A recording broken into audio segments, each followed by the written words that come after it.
Well, I used to be a theoretical physicist, and my involvement in computing was as a physicist from many years back, way back in the 70s.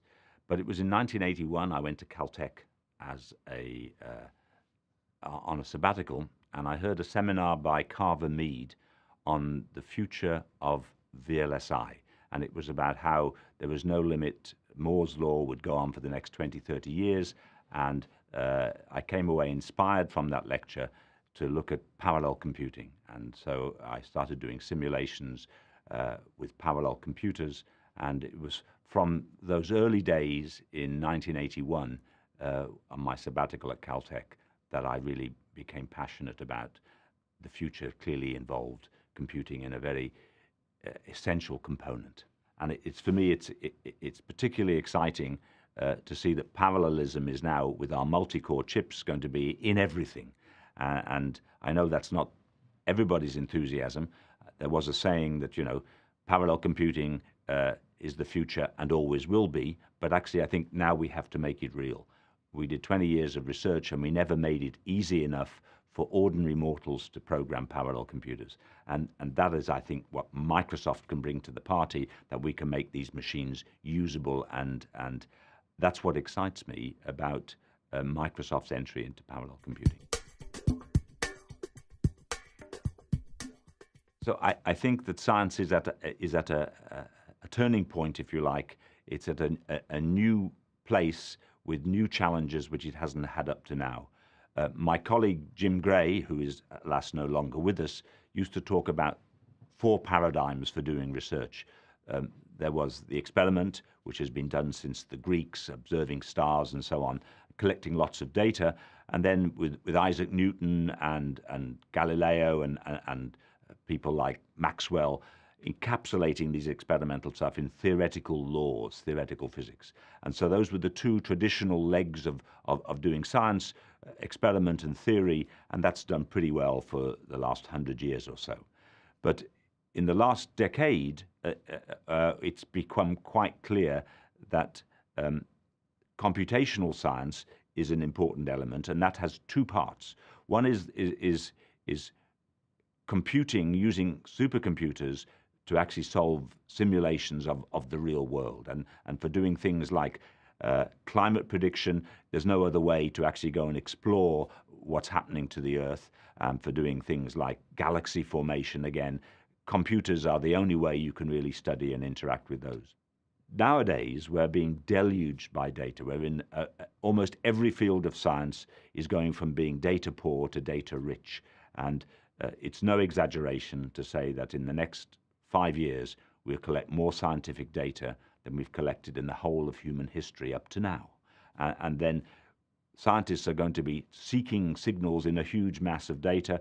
And in addition to experiment theory and computation, we're seeing the emergence of a new set of skills that you need to do to be able to manipulate, to mine, to analyze and visualize huge amounts of data, to combine different data sets, and people will make scientific discoveries by putting different data sets together. And that's what the 4th paradigm is about, and that's why we think that the combination of the computational side with the data side is something Microsoft can bring some unique insights and tools to the scientists. We've been involved in various projects on data-intensive science, trying to really look at grand challenges for the community. So one project is where we put, with Swiss experimentalists, we put sensors over the Swiss Alps, and we're analyzing the data streams that come from it and understanding exactly how the snowfall, the glacier retreat will actually affect the water supply in Central Europe.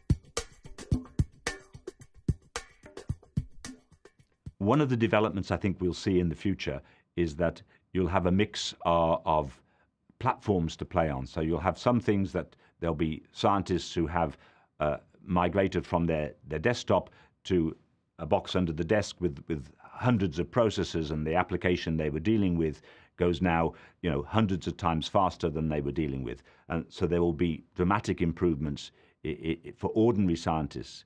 But there are also many applications where you want maybe hundreds of thousands of processors. And how can you actually afford to have those? Well, I think there will be economies of scale like that you will have up in the cloud for technical computing. So what we're doing now, we're seeing experimental experiments with scientists using the cloud for teaching computer science, because how else do you teach people to manage hundreds of thousands of processors? You won't buy them for the course, but you can rent them for the course. And so that's new skills that you can teach.